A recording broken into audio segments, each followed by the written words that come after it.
প্রথম নির্বাচনে বাজিমাত করলেন দক্ষিণ ভারতের জনপ্রিয় অভিনেতা থালাপতি বিজয়। তামিলনাড়ুর বিধানসভা নির্বাচনে তার দল তামিলগা ভেটি কাজাগাম টিভিকে সবচেয়ে বেশি আসন পেয়ে জয়ী হয়েছে।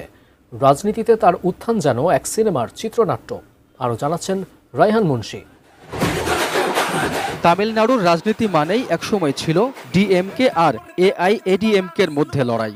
করুণানিধি আর জয়ললিতার উত্তরসূরিদের সেই চেনা ছক এক ঝটকায় ভেঙে চুরমার করে দিয়েছেন পর্দা কাঁপানো hero Thalapathy Vijay. There are so many jackals and other animals in the forest, but there will be only one lion, and even if it is single, it will be the king of jungle. বর্তমান মুখ্যমন্ত্রী এমকে স্ট্যালিনের ডিএমকে জোটকে পেছনে ফেলে প্রথম নির্বাচনেই একক বৃহত্তম দল হিসেবে সরকার গঠনের পথে বিজয়ের টিভিকে।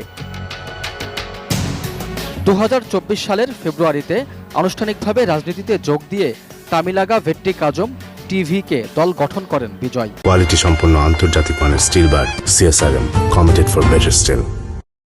এরপরেই দুর্নীতি বিরোধী প্রচারণা ও আঞ্চলিক আবেগকে হাতিয়ার করে মাত্র 1.5 বছরেই সাধারণ মানুষের মনে জায়গা করে নেন এই অভিনেতা। গত বছর রাজ্যের কারুর জেলায় আয়োজিত বিজয়ের এক রাজনৈতিক সমাবেশে প্রিয় অভিনেতাকে এক নজর দেখতে সমাবেশে যোগ দেন হাজার হাজার মানুষ, যেখানে পদদলিত হয়ে প্রাণ হারান অর্ধশত মানুষ। এই ঘটনায় হোঁচট খেতে হয় বিজয়কে। সমালোচিত হন তিনি, তবে সব বাধা পেরিয়ে নিজের জনপ্রিয়তাকে ব্যালটে ঢোকাতে সফল হয়েছেন তিনি। রাজনৈতিক বিশ্লেষকরা বলছেন, দুই প্রধান দ্রাবিড় দলের বাইরে বিকল্প খুঁজছিলেন ভোটাররা। তাই বিজেপি বা কংগ্রেসের মতো জাতীয় দলের পরিবর্তে ভূমিপুত্র বিজয়ের ওপরই আস্থা রেখেছেন তারা। পাশাপাশি তারুণ্যের শক্তি আর ক্লিন ইমেজ বিজয়কে পৌঁছে দিয়েছে জয়ের দোরগোড়ায়। সব ঠিক থাকলে খুব শিগগিরই সাদা পোশাকে মুখ্যমন্ত্রী হিসেবে শপথ নেবেন রূপালী পর্দার কোটটাই পরা হিরো থালাপতি বিজয়।